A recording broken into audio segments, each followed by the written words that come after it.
ಚರಿತ್ರೆಯ ಮತ್ತೊಂದು ವಿಡಿಯೋಗೆ ನಿಮಗೆಲ್ಲ ಪ್ರೀತಿಯ ಸ್ವಾಗತ. ಅದು 1922ರ ಸಮಯ. 23 ವರ್ಷದ ಹುಡುಗನೊಬ್ಬ ಶಿಮ್ಲಾದ ಸಿಸಿಲ್ ಹೋಟೆಲ್ ಮುಂದೆ ನಿಂತಿದ್ದ. ಆತ ಬಂದಿದ್ದು ಆ ದೊಡ್ಡ ಹೋಟೆಲ್ನಲ್ಲಿ ಸಾಮಾನ್ಯ ಕ್ಲರ್ಕ್ ಆಗಿ ಕೆಲಸ ಮಾಡಿಕೊಂಡು ಬದುಕು ಕಟ್ಟಿಕೊಳ್ಳೋದಕ್ಕೆ. ಇನ್ನೇನು ಒಳಗೆ ಹೋಗಿ ಕೆಲಸ ಕೇಳಬೇಕು ಅನ್ನುವಷ್ಟರಲ್ಲಿ ಆ ಹೋಟೆಲ್ ಸೆಕ್ಯೂರಿಟಿ ಗಾರ್ಡ್ ಆತನನ್ನ ತಡೆದು ನಿಲ್ಲಿಸಿದ್ದ. ಹುಡುಗ ಧರಿಸಿದ್ದ ಬಟ್ಟೆ ಆತನನ್ನ ಒಳಗೆ ಹೋಗದಂತೆ ಮಾಡಿತ್ತು. ದೊಡ್ಡವರ ಹೋಟೆಲ್ನಲ್ಲಿ ನಿನ್ಗೇನು ಕೆಲಸ ಅಂತ ಹೊರದೂಡಿದ್ದ. ಬಹುಶಃ ಅಂದು ಯಾರೂ ಕೂಡ ಕನಸಿನಲ್ಲೂ ಯೋಚಿಸಿರ್ಲಿಕ್ಕಿಲ್ಲ, ಒಂದೇ ಈ ಹುಡುಗನೇ ಈ ಹೋಟೆಲ್ನ ಮಾಲೀಕ ಆಗ್ತಾನೆ, ಜೊತೆಗೆ ಭಾರತದ ಐಷಾರಾಮಿ ಹೋಟೆಲ್ಗಳ ಸಮೂಹದ ವಾರಸುದಾರನಾಗ್ತಾನೆ ಅಂತ. ಬಹುಶಃ ಯಾರ ಭವಿಷ್ಯವನ್ನ ಕೂಡ ಯಾರು ನಿರ್ಧಾರ ಮಾಡೋದಿಲ್ಲ. ನಮ್ಮ ಭವಿಷ್ಯಕ್ಕೆ ನಾವೇ ಶಿಲ್ಪಿಗಳು ಅನ್ನೋದನ್ನ 23 ವರ್ಷದ ಯುವಕ ತೋರಿಸಿಕೊಟ್ಟಿದ್ದ. ಹೌದು, ಇದು ಹೋಟೆಲ್ ಉದ್ಯಮದ ಅಧಿಪತಿ ಒಬೆರಾಯ್ ಯಶಸ್ಸಿನ ಕಥನ. ಅದು ಸ್ವಾತಂತ್ರ್ಯ ಪೂರ್ವದ ಕಾಲಘಟ್ಟ. 1898ರಲ್ಲಿ ಮೋಹನ್ ಸಿಂಗ್ ಒಬೆರಾಯ್ ಅಂದಿನ ಅವಿಭಜಿತ ಭಾರತದ ಪಂಜಾಬ್ ಪ್ರಾಂತ್ಯದಲ್ಲಿ ಜನಿಸಿದ್ರು.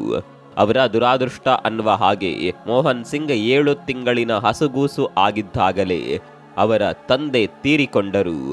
ಆದರೆ ಮೋಹನ್ ಸಿಂಗ್ ತಾಯಿ ಆತನಿಗೆ ಕೊರತೆ ಆಗದಂತೆ ಬೆಳೆಸಿದ್ರು. ಆತನ ಶಿಕ್ಷಣಕ್ಕಾಗಿ ಹೆಗಲು ಕೊಟ್ಟು ನಿಂತರು. ಮೋಹನ್ 16ನೇ ವರ್ಷಕ್ಕೆ ಕಾಲಿಡುತ್ತಿದ್ದಂತೆ ಕಾಲೇಜು ಮೆಟ್ಟಿಲೇರಲು ಸಿದ್ಧವಾದರು. ಅಂದುಕೊಂಡಂತೆ ಲಾಹೋರ್ನ DAV ಕಾಲೇಜಿನಲ್ಲಿ ಪ್ರವೇಶವೂ ಸಿಕ್ಕಿತ್ತು. ಬಹುಶಃ ಮೋಹನ್ ಸಿಂಗ್ ಜೀವನದಲ್ಲಿ ಈ ಕಾಲೇಜು ಅತಿ ದೊಡ್ಡ ತಿರುವು ನೀಡಿತು. ಈ ಕಾಲೇಜು ಶಿಕ್ಷಣ ಆತನಿಗೆ ನಿರರ್ಗಳ ಇಂಗ್ಲಿಷ್ ಕಲಿಕೆಗೆ ಹೆದ್ದಾರಿಯಾಯಿತು. ಜೊತೆಗೆ ಶೂ ಫ್ಯಾಕ್ಟರಿ ಒಂದರಲ್ಲಿ ಪಾರ್ಟ್ ಟೈಮ್ ಜಾಬ್ಗೂ ಅವಕಾಶ ಸಿಗುವಂತಾಯಿತು. ಮೋಹನ್ ಸಿಂಗ್ ಕೇವಲ ಜಾಣ ಅಷ್ಟೇ ಆಗಿರಲಿಲ್ಲ, ಕಲಿಕೆಯಲ್ಲಿ ಅಪಾರ ಶ್ರದ್ಧೆ ಕೂಡ ಇತ್ತು. ದಿನ ಕಳೆದಂತೆ ಆತ ಶೂ ಉತ್ಪಾದನೆ ಹಾಗೂ ಡಿಸೈನಿಂಗ್ನಲ್ಲಿ ಆಳವಾದ ಜ್ಞಾನ ಸಂಪಾದಿಸಿಕೊಂಡ. ಕೆಲವು ತಿಂಗಳಲ್ಲಿ ಆತ ಕಾರ್ಖಾನೆಯ ಸೂಪರ್ವೈಸರ್ ಆಗಿ ಬಡ್ತಿ ಪಡೆದ. ಆತನ ಕಾರ್ಯಕ್ಷಮತೆ ಹೇಗಿತ್ತೆಂದ್ರೆ ಕಾರ್ಖಾನೆಗೆ ಕಾಲಿಟ್ಟ ಸೀಮಿತ ಅವಧಿಯಲ್ಲೇ ಮ್ಯಾನೇಜರ್ ಹುದ್ದೆ ಗಿಟ್ಟಿಸಿಕೊಂಡ. ಬಡತನದಲ್ಲಿ ಹುಟ್ಟಿ ಬೆಳೆದಿದ್ದ ಮೋಹನ್ ಸಿಂಗ್ ಮ್ಯಾನೇಜರ್ ಹುದ್ದೆವರೆಗೆ ಬಂದಿದ್ದು ಸಹಜವಾಗಿಯೇ ಆತನಿಗೆ ಲೈಫ್ ಸೆಟಲ್ ಎನ್ನುವ ಫೀಲು ತಂದುಕೊಟ್ಟಿತ್ತು. ಆದರೆ ಕಹಾನಿ ಮೇ ಟ್ವಿಸ್ಟ್ ಎನ್ನುವ ಹಾಗೆ ಮೋಹನ್ ಸಿಂಗ್ ಜೀವನದಲ್ಲಿ ತಿರುವು ಪಡೆಯುವ ಗಳಿಗೆ ಬಂದಿತು. 1919ರಲ್ಲಿ ಬ್ರಿಟಿಷರು ಜಾರಿಗೆ ತಂದಿದ್ದ ರೌಲತ್ ಕಾಯ್ದೆ ವಿರುದ್ಧ ಅಂದು ದೇಶದಾದ್ಯಂತ ಪ್ರತಿಭಟನೆ ಶುರುವಾಗಿದ್ದವು. ಇದರಿಂದಾಗಿ ಸಣ್ಣ ಪುಟ್ಟ ಉದ್ಯಮಗಳು ತೀವ್ರ ಸಂಕಷ್ಟಕ್ಕೆ ಬಿದ್ದವು. 1922ರ ವೇಳೆಗೆ ಮೋಹನ್ ಸಿಂಗ್ ಕೆಲಸ ಮಾಡುತ್ತಿದ್ದ ಕಾರ್ಖಾನೆ ಕೂಡ ಬಂದಾಯಿತು. ಇದರಿಂದಾಗಿ ಮೋಹನ್ ಸಿಂಗ್ ಇದ್ದಕ್ಕಿದ್ದ ಹಾಗೆ ನಿರುದ್ಯೋಗಿಯಾದರು. ಆದರೆ ಕಾಕತಾಳೀಯ ಅನ್ನುವ ಹಾಗೆ ಇದೇ ಸಮಯದಲ್ಲಿ ಇಶ್ರಾನ್ ದೇವಿ ಜೊತೆ ಮೋಹನ್ ಸಿಂಗ್ ಮದುವೆ ನಡೆಯಿತು. ಎಲ್ಲ ಮನೆಗಳಲ್ಲಿ ನಡೆಯುವಂತೆ ವರ್ಷ ತುಂಬೋದ್ರೊಳಗೆ ಮೋಹನ್ ಸಿಂಗ್ ಮಗುವಿಗೆ ತಂದೆಯಾದ್ರು. ದಿನಗಳದಂತೆ ಕುಟುಂಬ ದೊಡ್ಡದಾಗಲು ಶುರುವಾಗಿತ್ತು. ಹೀಗೆ ಕೆಲಸ ಹುಡುಕಲೇಬೇಕಿತ್ತು. ಇಂತಹ ಸಮಯದಲ್ಲಿ ಮೋಹನ್ ಸಿಂಗ್ ಬಹು ನಿರೀಕ್ಷೆಯೊಂದಿಗೆ ಶಿಮ್ಲಾಗೆ ತೆರಳಲು ಸಜ್ಜಾದ್ರು. ಬಹುಶಃ ಸುಂದರ ಗಿರಿ ಕಣಿವೆಯ ಈ ನಗರ ತಮ್ಮ ಬಾಳ್ನಲ್ಲಿ ಮಾತ್ರ ಬದಲಾವಣೆಗೆ ಕಾರಣವಾಗುತ್ತೆ ಅಂತ ಖುದ್ದು ಅವರಿಗೂ ಕೂಡ ಗೊತ್ತಿರಲಿಲ್ಲ. ಅಂದಹಾಗೆ ಶಿಮ್ಲಾ ಅಂದಿನ ಕಾಲದಲ್ಲಿ ಬ್ರಿಟಿಷರಿಗೆ ಬೇಸಿಗೆಯ ರಾಜಧಾನಿಯಂತೆ ಕಾರ್ಯನಿರ್ವಹಿಸ್ತಾ ಇತ್ತು. ಬಹುತೇಕ ಇಂಗ್ಲಿಷ್ ಅಧಿಕಾರಿಗಳು ಪ್ರವಾಸಿಗರು ಇಲ್ಲಿಗೆ ಆಗಾಗ ಬಂದು ಹೋಗೋದು ನಡೆಯುತ್ತಿತ್ತು. ಹೀಗಾಗಿ ಕೆಲಸ ಹುಡುಕಲು ಇದು ಅತ್ಯಂತ ಪ್ರಶಸ್ತ ಸ್ಥಳವಾಗಿತ್ತು. ಆದರೆ ದುರದೃಷ್ಟವಶಾತ್ ಮೋಹನ್ ಸಿಂಗ್ ಇಲ್ಲಿಯ ಕಂಪನಿಯೊಂದರ ಸಂದರ್ಶನದಲ್ಲಿ ರಿಜೆಕ್ಟ್ ಆಗಿದ್ದರು. ಇದೇ ಬೇಸರದಲ್ಲಿ ಶಿಮ್ಲಾ ಬೀದಿಯಲ್ಲಿ ಹೆಜ್ಜೆ ಹಾಕುತ್ತಿರುವಾಗ ಅವರ ಕಣ್ಣಿಗೆ ದೊಡ್ಡದಾದ ಐಷಾರಾಮಿ ಹೋಟೆಲ್ ಒಂದು ಕಣ್ಣಿಗೆ ಬಿತ್ತು. ಅದನ್ನೇ ದಿಟ್ಟಿಸಿ ನೋಡಿದ ಮೋಹನ್ ಸಿಂಗ್ ಕೆಲಸ ಮಾಡಿದ್ರೆ ಇಲ್ಲೇ ಎನ್ನುವ ನಿರ್ಧಾರಕ್ಕೆ ಬರ್ತಾರೆ. ಇಲ್ಲಿ ಕೆಲಸ ಸಿಗದ ಹೊರತು ನಾನು ಶಿಮ್ಲಾ ಬಿಟ್ಟು ಕದಲಲಾರೆ ಎನ್ನುವ ಶಪಥವನ್ನ ತಮಗೆ ತಾವೇ ಮಾಡಿಕೊಳ್ತಾರೆ. ಆ ಪ್ರಸಿದ್ಧ ಐಷಾರಾಮಿ ಹೋಟೆಲ್ಲೇ ಈ ಸಿಸಿಲ್ ಹೋಟೆಲ್. ಕೆಲಸ ಗಿಟ್ಟಿಸಿಕೊಳ್ಳಲೇಬೇಕು ಎನ್ನುವ ಆತ್ಮವಿಶ್ವಾಸದಿಂದ ಒಳಗೆ ಹೋಗಲು ಮೋಹನ್ ಸಿಂಗ್ ಹೆಜ್ಜೆ ಹಾಕಿದ್ರು. ಆದರೆ ಗೇಟಿನಲ್ಲಿ ನಿಂತಿದ್ದ ಗಾರ್ಡ್ ಆತನನ್ನ ಒಳಗೆ ಬಿಡ್ಲಿಲ್ಲ. ತಾನು ಹಾಕಿಕೊಂಡಿದ್ದ ಬಟ್ಟೆ ತನ್ನ ಕೆಲಸಕ್ಕೆ ಕಂಟಕ ಅನ್ನೋದು ಮೋಹನ್ ಸಿಂಗಿಗೆ ತಿಳಿದಿರಲಿಲ್ಲ. ಆದರೆ ಛಲ ಬಿಡದ ಮೋಹನ್ ಸಿಂಗ್ ಸುಲಭವಾಗಿ ಸೋಲೊಪ್ಪಿಕೊಳ್ಳಲು ರೆಡಿ ಇರಲಿಲ್ಲ. ಹೀಗಾಗಿ ಗೇಟ್ ಹೊರಗಡೆ ನಿಂತು ಹೋಟೆಲ್ ಮ್ಯಾನೇಜರ್ಗಾಗಿ ಕಾಯಲು ಶುರು ಮಾಡಿದ. ಯಾವಾಗ ಮ್ಯಾನೇಜರ್ ಹೊರಗೆ ಕಾಣಿಸಿಕೊಂಡ್ರು ಆಗ ದುತ್ತನೆ ಅವರ ಮುಂದೆ ಹಾಜರಾದ Mohan Singh sir, I am looking for a job, do you have a vacancy ಅಂತ ದೃಢವಾಗಿ ಇಂಗ್ಲಿಷ್ನಲ್ಲಿ ಕೇಳಿದ. ಇಂಗ್ಲಿಷ್ ಭಾಷಾ ಸ್ಪಷ್ಟತೆಯ ಮೋಹನ್ ಸಿಂಗ್ ಮಾತುಗಳು ಮ್ಯಾನೇಜರ್ಗೆ ಮೆಚ್ಚುಗೆಯಾದವು. ಕೂಡಲೇ ಅವರು ಸಿಸಿಲ್ ಹೋಟೆಲ್ನಲ್ಲಿ ಮೋಹನ್ ಸಿಂಗ್ಗೆ ಕ್ಲರ್ಕ್ ಕೆಲಸ ನೀಡ್ತಾರೆ. ಕಲ್ಲಿದ್ದಲು ಪೂರೈಕೆ ಹಾಗೂ ಸ್ಟೋರ್ ಮ್ಯಾನೇಜ್ ವಿಭಾಗವನ್ನ ಮೋಹನ್ ಸಿಂಗ್ಗೆ ನೀಡಲಾಗಿತ್ತು. ಕೆಲಸ ಸಿಕ್ಕ ಹೊಸದರಲ್ಲೇ ಮೋಹನ್ ಸಿಂಗ್ ಈ ಕಲ್ಲಿದ್ದಲು ವಿಚಾರದಲ್ಲಿ ಹೋಟೆಲ್ಗೆ ದೊಡ್ಡ ಮಟ್ಟದ ಉಳಿತಾಯಕ್ಕೆ ಕಾರಣರಾದರು. ಕಲ್ಲಿದ್ದಲು ಉಂಡೆಗಳಿಂದ ನಿರಂತರವಾಗಿ ಬಿಸಿ ನೀರು ಕೊಡಬಹುದಲ್ವೇ? ಹೋಟೆಲ್ಗೂ ಆರ್ಥಿಕವಾಗಿ ಉಳಿತಾಯವಾಗಲಿದೆ ಅನ್ನೋದನ್ನ ಮೋಹನ್ ಸಿಂಗ್ ನಿರೂಪಿಸಿದ್ರು. ಇದರ ಜೊತೆಗೆ ಮೋಹನ್ ಶಾರ್ಟ್ ಹ್ಯಾಂಡ್ ರೈಟಿಂಗ್ ಹಾಗೂ ಟೈಪಿಂಗ್ನಲ್ಲೂ ಕೂಡ ಪರಿಣಿತಿ ಹೊಂದಿದ್ರು. ಹೀಗಾಗಿ ಮ್ಯಾನೇಜರ್ ಕೆಲಸದಲ್ಲೂ ನೆರವಾಗುತ್ತಿದ್ದರು. ಇದರಿಂದ ಖುಷಿಯಾದ ಹೋಟೆಲ್ ಮ್ಯಾನೇಜರ್ ಮೋಹನ್ ಸಿಂಗ್ರನ್ನ ಗೆಸ್ಟ್ ಕ್ಲರ್ಕ್ ಹುದ್ದೆಗೆ ಬಡ್ತಿ ನೀಡಿದ್ರಲ್ಲದೆ ಸಂಬಳವನ್ನ ಏರಿಸಿದ್ರು. ಸಿಸಿಲ್ ಹೇಳಿ ಕೇಳಿ ಐಷಾರಾಮಿ ಹೋಟೆಲ್. ಇಲ್ಲಿಗೆ ಬರುವ ಅತಿಥಿಗಳು ಯಾರು ಸಾಮಾನ್ಯ ಗ್ರಾಹಕರಾಗಿರಲಿಲ್ಲ. ಗೆಸ್ಟ್ ಕ್ಲರ್ಕ್ ಆಗ್ತಿದ್ದಂತೆ ಮೋಹನ್ ಸಿಂಗ್ ಹೋಟೆಲ್ಗೆ ಬರುವ VIP ಗ್ರಾಹಕರ ಜೊತೆ ಇಂಟರಾಕ್ಷನ್ ಹೇಗಿರಬೇಕು ಅನ್ನೋದನ್ನ ಬಲು ಬೇಗನೆ ಗ್ರಹಿಸಿಕೊಂಡರು. ಜೊತೆಗೆ ತಾವೇ ಖುದ್ದು ಅನೇಕ ಜವಾಬ್ದಾರಿಗಳನ್ನ ತೆಗೆದುಕೊಂಡ್ರು. ಇದರಿಂದ ಹೋಟೆಲ್ ಮ್ಯಾನೇಜ್ಮೆಂಟ್ನ ಇಂಚಿಂಚು ಮಾಹಿತಿ ಕರಗತವಾಗತೊಡಗಿತ್ತು. 1925ರ ವೇಳೆಗೆ ಮೋಹನ್ ಸಿಂಗ್ ಹೋಟೆಲ್ ನಿರ್ವಹಣೆಯಲ್ಲಿ ಸಿದ್ಧಹಸ್ತರಾಗಿದ್ದರು. ಇದೇ ವೇಳೆ ಸಿಸಿಲ್ ಹೋಟೆಲ್ನ ಮ್ಯಾನೇಜರ್ ಕ್ಲಾರ್ಕ್ಸ್ ಹೊಸದೊಂದು ಐಷಾರಾಮಿ ಹೋಟೆಲ್ ಸ್ಥಾಪಿಸುವ ಯೋಚನೆ ಮಾಡಿದ್ರು. ಅದರಂತೆ ಶಿಮ್ಲಾದಲ್ಲಿದ್ದ 50 ಕೋಣೆಗಳ ಕ್ಲಾಟರನ್ ಹೋಟೆಲನ್ನ ಕ್ಲಾರ್ಕ್ಸ್ ಖರೀದಿಸಿ ಅದಕ್ಕೆ ತಮ್ಮದೇ ಹೆಸರನ್ನ ನಾಮಕರಣ ಮಾಡಿದ್ರು. ಈ ಸಂದರ್ಭದಲ್ಲೇ ಮೋಹನ್ ಸಿಂಗ್ ಬದುಕು ಮತ್ತೊಂದು ತಿರುವಿಗೆ ಹೊರಳಿತು. ಕ್ಲಾರ್ಕ್ಸ್ ತಮ್ಮ ಈ ಹೋಟೆಲ್ಗೆ ಜಾಯಿನ್ ಆಗುವಂತೆ ಮೋಹನ್ ಸಿಂಗ್ಗೆ ಆಫರ್ ನೀಡಿದ್ರು. ಅಂದಹಾಗೆ ಕ್ಲಾರ್ಕ್ಸ್ ಆಫರ್ ನೀಡಿದ್ದು ಕೆಲಸಕ್ಕಲ್ಲ, ಬದಲಾಗಿ ಈ ಹೋಟೆಲ್ ಉದ್ಯಮದ ಪಾಲುದಾರರಾಗಿ. ಅಷ್ಟರ ಮಟ್ಟಿಗೆ ಮೋಹನ್ ಸಿಂಗ್ ಕೆಲಸ ಕ್ಲಾರ್ಕ್ಸ್ಗೆ ಹಿಡಿಸಿತ್ತು. ಯಾವಾಗ ಕ್ಲಾರ್ಕ್ಸ್ ಹೋಟೆಲ್ನಲ್ಲಿ ಪಾಲುದಾರಿಕೆ ಸಿಕ್ತೋ ಅಲ್ಲಿಗೆ ಮೋಹನ್ ಸಿಂಗ್ ಅದೃಷ್ಟವೇ ಬದಲಾಯಿತು. ಇಡೀ ಹೋಟೆಲ್ ಜವಾಬ್ದಾರಿ ಹೊತ್ತ ಮೋಹನ್ ಕಟ್ಟಡದ ಒಳ ವಿನ್ಯಾಸ ಬದಲಾಯಿಸಿದ್ರು. ಯುವ ಬ್ರಿಟಿಷ್ ಅಧಿಕಾರಿಗಳ ಅಭಿರುಚಿಗೆ ತಕ್ಕಂತೆ ಬಾರ್ ಸಿಟ್ಟಿಂಗ್ ಏರಿಯಾವನ್ನ ಬದಲಾವಣೆ ಮಾಡಿದ್ರು. ಇಷ್ಟಕ್ಕೆ ನಿಲ್ಲದೆ ಖುದ್ದು ಬ್ರಿಟಿಷ್ ಅಧಿಕಾರಿಗಳನ್ನ ಭೇಟಿಯಾಗಿ ತಮ್ಮ ಹೋಟೆಲ್ಗೆ ಆಹ್ವಾನಿಸಿದ್ರು. ಪರ್ಸನಲೈಸ್ ಸೇವೆಗೆ ಒತ್ತು ನೀಡಿದ್ರು. ಇನ್ನು ಮೋಹನ್ ಸಿಂಗ್ ಪತ್ನಿ ಇಶ್ರಾನ್ ದೇವಿ ಕೂಡ ಉದ್ಯಮದ ಕೆಲಸಗಳಲ್ಲಿ ಸಹಾಯಕ್ಕೆ ನಿಂತರು. ಖುದ್ದು ಮಾರುಕಟ್ಟೆಗೆ ಹೋಗಿ ತರಕಾರಿ, ಅಡುಗೆ ಸರಂಜಾಮುಗಳನ್ನ ತರುತ್ತಿದ್ರು. ಇದರಿಂದ ಉತ್ತಮ ಗುಣಮಟ್ಟದ ವಸ್ತುಗಳ ಜೊತೆಗೆ ಖರ್ಚು ವೆಚ್ಚಗಳ ಮೇಲೆ ನಿಖರ ಹಿಡಿತ ಸಿಗುವಂತಾಯಿತು. ತನ್ನ ಗ್ರಾಹಕ ಸ್ನೇಹಿ ವರ್ತನೆ, ಶುದ್ಧ ಆಹಾರ ಪೂರೈಕೆಯಿಂದಾಗಿ ಕ್ಲಾರ್ಕ್ಸ್ ಹೋಟೆಲ್ ಕೆಲವೇ ದಿನಗಳಲ್ಲಿ ಜನಪ್ರಿಯವಾಗಿತ್ತು. 80% ಅಕ್ಯುಪೆನ್ಸಿಯೊಂದಿಗೆ ಹೋಟೆಲ್ ಭರ್ತಿಯಾಗತೊಡಗಿತು. ಆದರೆ ಇಂತಹ ಗಳಿಗೆಯಲ್ಲೇ ಇಡೀ ಉದ್ಯಮವೇ ಕೈಬಿಟ್ಟು ಹೋಗುವ ಪ್ರಸಂಗ ಎದುರಾಯಿತು.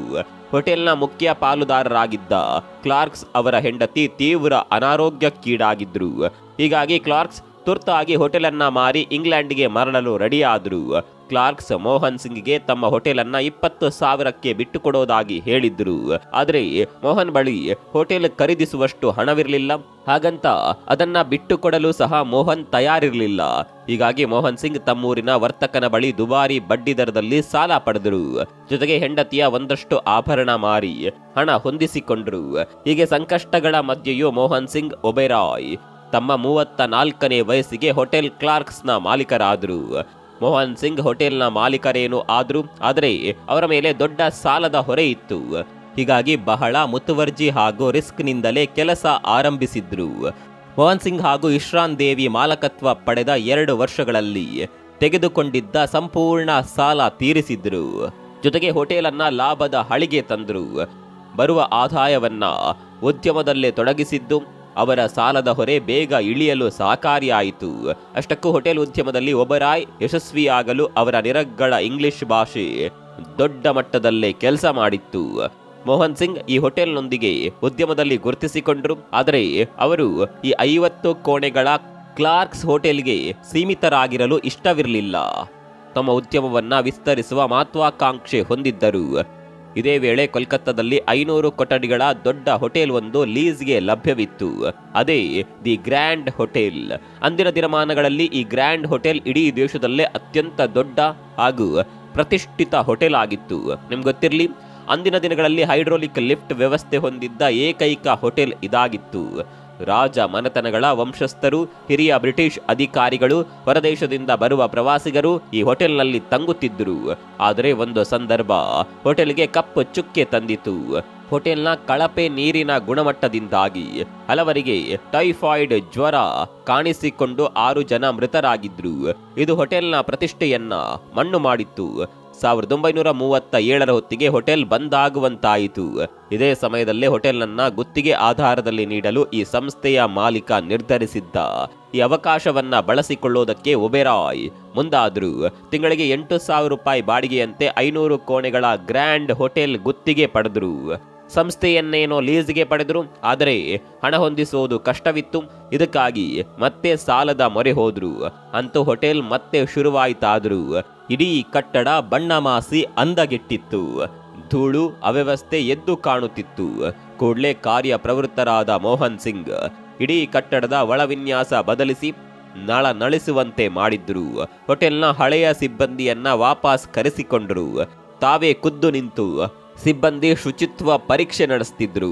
ಜೊತೆಗೆ ಹೋಟೆಲ್ ಪ್ರತಿಷ್ಠೆಗೆ ಧಕ್ಕೆ ತಂದಿದ್ದ ನೀರಿನ ಟ್ಯಾಂಕ್ನಿಂದ ಹಿಡಿದು ನೆಲಹಾಸಿನವರೆಗೂ ಜಾಗ್ರತೆ ವಹಿಸಿದ್ರು.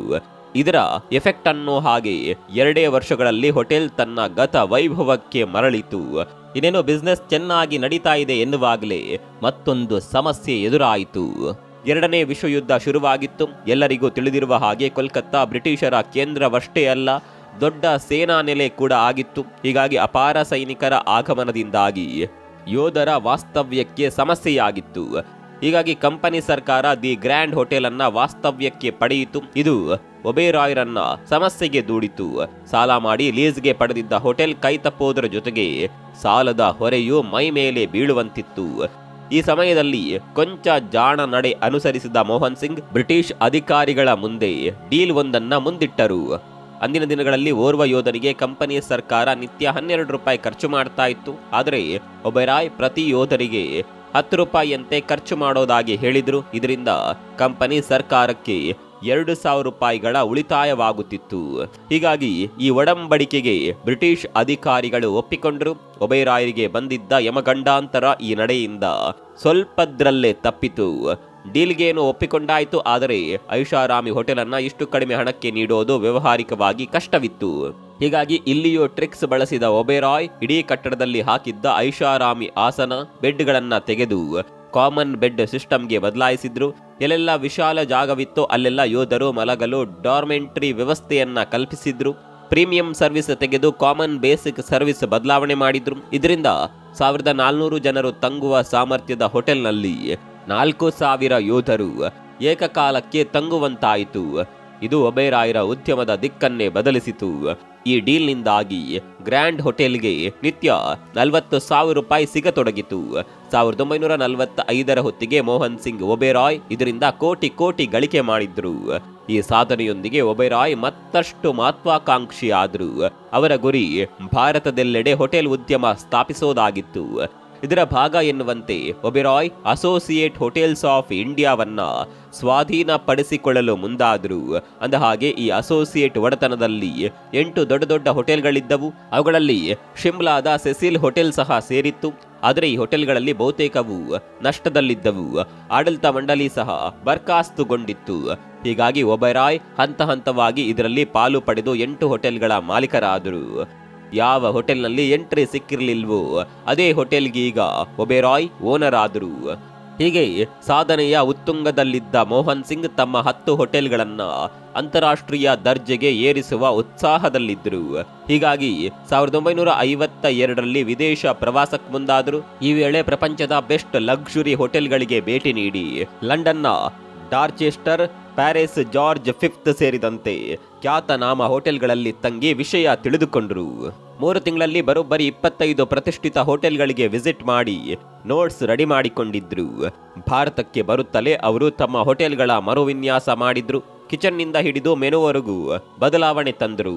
ಇನ್ನು 1955ರಲ್ಲಿ ಒಬೆರಾಯ್ ಚಿತ್ತ ಖಾಲಿ ಬಿದ್ದಿದ್ದ ರಾಜ ಮನೆತನಗಳ ಅರಮನೆಗಳ ಮೇಲೆ ಬಿತ್ತು. ಜನವಾಸವಿಲ್ಲದೆ ಪಾಳು ಬಿದ್ದಿದ್ದ ಈ ಪ್ಯಾಲೇಸ್ಗಳಲ್ಲಿ ಹೊಸ ಅವಕಾಶವೊಂದು ಮೋಹನ್ ಸಿಂಗ್ಗೆ ಕಾಣ್ತು. ಆಗ ತಡ ಮಾಡದೆ ರಾಜವಂಶಸ್ಥರೊಂದಿಗೆ ಡೀಲ್ ನಡೆಸಿದ್ರು. ಅದರ ಪರಿಣಾಮ ಎನ್ನುವಂತೆ ಕಾಶ್ಮೀರದ ಅರಸ ರಾಜ ಹರಿಸಿಂಗ್ರ ಗುಲಾಬ್ ಪ್ಯಾಲೇಸ್ ಒಬೆರಾಯ್ಗೆ ಗುತ್ತಿಗೆಯಲ್ಲಿ ಸಿಕ್ತು. ಕೆಲವೇ ದಿನಗಳಲ್ಲಿ ಅದು ಪಂಚತಾರ ಹೋಟೆಲ್ ಆಗಿ ಕನ್ವರ್ಟ್ ಆಯಿತು. ಹೀಗೆ 1970ರವರೆಗೆ ಐಷಾರಾಮಿ ಹೋಟೆಲ್ ಉದ್ಯಮದಲ್ಲಿ ಒಬೆರಾಯ್ ರಾಜನಂತೆ ಇದ್ರು. ಈ ಸಮಯದಲ್ಲೇ ಅವರಿಗೆ ದೊಡ್ಡದೊಂದು ಚಾಲೆಂಜ್ ಎದುರಾಯಿತು. ಅದು ಹೋಟೆಲ್ ಉದ್ಯಮಕ್ಕೆ ತಾಜ್ ಗ್ರೂಪ್ ಎಂಟ್ರಿ ಕೊಡೋದಾಗಿತ್ತು. 1971ರವರೆಗೆ ತಾಜ್ ಒಡೆತನದಲ್ಲಿ ಇದ್ದದ್ದು ಕೇವಲ ಒಂದೇ ಹೋಟೆಲ್. ಆದರೆ 1971ರ ಬಳಿಕ ತಾಜ್ ಗ್ರೂಪ್ ಮುಂಬೈನ ಹೊರಗಡೆ ಚಿತ್ತ ನೆಟ್ಟಿತು. ಅದರ ಪರಿಣಾಮ ಉದಯಪುರ ಲೇಕ್ ಪ್ಯಾಲೇಸ್ ಪಡೆದು ಹೋಟೆಲ್ ಆಗಿ ಬದಲಾಯಿಸಿತು. ಬಳಿಕ 1972ರಲ್ಲಿ ರಾಮ್ ಬಾಗ್ ಪ್ಯಾಲೇಸ್, 1976ರಲ್ಲಿ ಫೋಕ್ಸೇಕಾ ಹೋಟೆಲ್ ತಾಜ್ ಗ್ರೂಪ್ಗೆ ಸೇರಿದವು.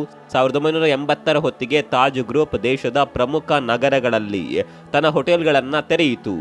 ಉದ್ಯಮದಲ್ಲಿ ತಾಜ್ ಗ್ರೂಪ್ಗೆ ಟಕ್ಕರ್ ಕೊಡುವ ನಿಟ್ಟಿನಲ್ಲಿ ಒಬೆರಾಯ್ ಮತ್ತೊಂದು ನಿರ್ಧಾರಕ್ಕೆ ಬಂದಿದ್ರು. ವಾಣಿಜ್ಯ ರಾಜಧಾನಿ ಅಂತ ಕರೆಸಿಕೊಳ್ಳುವ ಮುಂಬೈನಲ್ಲಿ ಹೋಟೆಲ್ ನಿರ್ಮಿಸುವುದು. ಅಂದಹಾಗೆ ಅಂದುಕೊಂಡಂತೆ 1970ರಲ್ಲಿ ನಾರಿಮಾನ್ ಪಾಯಿಂಟ್ ಬಳಿ ಹೋಟೆಲ್ ಕಾಮಗಾರಿ ಶುರುವಾಗಿತ್ತು. 20 ಕೋಟಿ ವೆಚ್ಚದ ಈ ಹೋಟೆಲ್ ಅಂದಿನ ಸಮಯದಲ್ಲಿ ಮುಂಬೈನ ಅತಿ ದೊಡ್ಡ ಬಿಲ್ಡಿಂಗ್ ಆಗಿತ್ತು. ಈ ಯೋಜನೆಗಾಗಿ ಒಬೆರಾಯ್ ಸಮೂಹ ಸಾಲ ಪಡೆದಿತ್ತು. ನಿಮ್ಗೆ ಅಚ್ಚರಿ ಅನಿಸಬಹುದು, ಈ ಸಾಲದ ದಿನದ ಬಡ್ಡಿಯೇ 1,20,000 ಇತ್ತು. ಇನ್ನೇನು ಕಾಮಗಾರಿ ಮುಗಿಯಿತು ಅನ್ನುವಷ್ಟರಲ್ಲಿ ದೇಶದಲ್ಲಿ ತುರ್ತು ಪರಿಸ್ಥಿತಿ ಹೇರಿಕೆಯಾಗಿತ್ತು. ಪರಿಣಾಮ ವ್ಯಾಪಾರ ವಹಿವಾಟು ಕಡಿತವಾಗಿತ್ತು. ಇದು ಒಬೆರಾಯ್ ಸಮೂಹಕ್ಕೆ ದೊಡ್ಡ ಹೊಡೆತ ನೀಡಿತು. ಮುಂಬೈ ಹೋಟೆಲ್ ಮಾರುವ ಹಂತಕ್ಕೆ ಪರಿಸ್ಥಿತಿ ಹದಗೆಟ್ಟಿತ್ತು. ಆದರೆ ಇದನ್ನ ಒಬೆರಾಯ್ ಬಹಳ ನಾಜೂಕಿನಿಂದ ನಿರ್ವಹಿಸಿದ್ರು. ಆ ವೇಳೆಯಲ್ಲಿ ಲೆಬನಾನ್ನಲ್ಲಿ ನಾಗರಿಕ ಸಂಘರ್ಷ ತಾರಕಕ್ಕೇರಿತ್ತು. ಹೀಗಾಗಿ ಅರಬ್ ಉದ್ಯಮಿಗಳು ಮುಂಬೈನಲ್ಲಿ ಇದ್ದುಕೊಂಡೇ ತಮ್ಮ ಉದ್ಯಮ ನಿಯಂತ್ರಿಸ್ತಾ ಇದ್ರು. ಹೀಗಾಗಿ ಪರಿಸ್ಥಿತಿಯ ಲಾಭ ಪಡೆಯಲು ಒಬೆರಾಯ್ ಗ್ರೂಪ್ ತಮ್ಮ ಹೋಟೆಲ್ನಲ್ಲಿ ಅರಬ್ ಆಹಾರಗಳಿಗೆ ಆದ್ಯತೆ ನೀಡಿತು. ತಮ್ಮ ಸಿಬ್ಬಂದಿಗೆ ಅರಬ್ ಕಲಿಸಿ ಅರಬ್ನಲ್ಲೇ ವ್ಯವಹರಿಸಲು ಹೇಳಿತು. ಜೊತೆಗೆ ಮೆನು ಕಾರ್ಡ್ನಲ್ಲಿ ಅರಬ್ ಭಾಷೆ ಸೇರಿಸಿತ್ತು. ಹೀಗಾಗಿ ಕೆಲವೇ ದಿನದಲ್ಲಿ ಒಬೆರಾಯ್ ಹೋಟೆಲ್ ಅರಬ್ಬರಿಗೆ ಪ್ರೈಮ್ ಚಾಯ್ಸ್ ಆಗಿ ಬದಲಾಯಿತು. ಇದರಿಂದ ಸಾಲ ತೀರಿತಲ್ಲದೆ ದೊಡ್ಡ ಲಾಭವು ಒಬೆರಾಯ್ ಗ್ರೂಪ್ಗೆ ದಕ್ಕಿತು. ಸುನಾಮಿಯಂತೆ ಬಂದಿದ್ದ ಸಮಸ್ಯೆಯನ್ನ ಮೋಹನ್ ಸಿಂಗ್ ತಮ್ಮ ಚಾಣಾಕ್ಷತನದಿಂದ ಹಿಮ್ಮೆಟ್ಟುವಂತೆ ಮಾಡಿದ್ದರು ಎಂದು ಒಬೆರಾಯ್ ಗ್ರೂಪ್ ದೇಶದ ಪ್ರತಿಷ್ಠಿತ ಹೋಟೆಲ್ ಸಮೂಹಗಳ ಪೈಕಿ ಅಗ್ರಗಣ್ಯವಾಗಿದೆ. ಭಾರತ ಅಷ್ಟೇ ಅಲ್ಲದೆ ವಿಶ್ವದ ವಿವಿಧ ಕಡೆ ಒಟ್ಟು 32 ಹೋಟೆಲ್ಗಳನ್ನು ಅತ್ಯಂತ ಯಶಸ್ವಿಯಾಗಿ ನಡೆಸ್ತಾ ಇದೆ. ಸ್ನೇಹಿತರೆ, ಸಾವಿರಾರು ಕೋಟಿ ಸಂಪತ್ತಿನ ಸಮೂಹವಾಗಿರುವ ಒಬೆರಾಯ್ ಗ್ರೂಪ್ನ ಏಳಿಗೆಯ ಹಿಂದೆ ಮೋಹನ್ ಸಿಂಗ್ ಶ್ರಮವಿದೆ. ಹೋಟೆಲ್ ಕೆಲಸಕ್ಕೆಂದು ಬಂದಿದ್ದ ವ್ಯಕ್ತಿಯೊಬ್ಬ ಇಂದು ಅದೇ ಹೋಟೆಲ್ ಸಮೂಹಗಳಿಗೆ ಅಧಿಪತಿಯಾಗಿದ್ದಾನೆ. ಶೂನ್ಯದಿಂದ ಸಾಧನೆ ಅನ್ನೋದು ಬಹುಶಃ ಇದೇ ಇರಬೇಕು. ಮೋಹನ್ ಸಿಂಗ್ ಅವರ ಈ ಒಬೆರಾಯ್ ಸಾಮ್ರಾಜ್ಯದ ಬಗ್ಗೆ ನಿಮ್ಗೆ ಏನನ್ಸುತ್ತೆ? ಕಮೆಂಟ್ ಮಾಡಿ.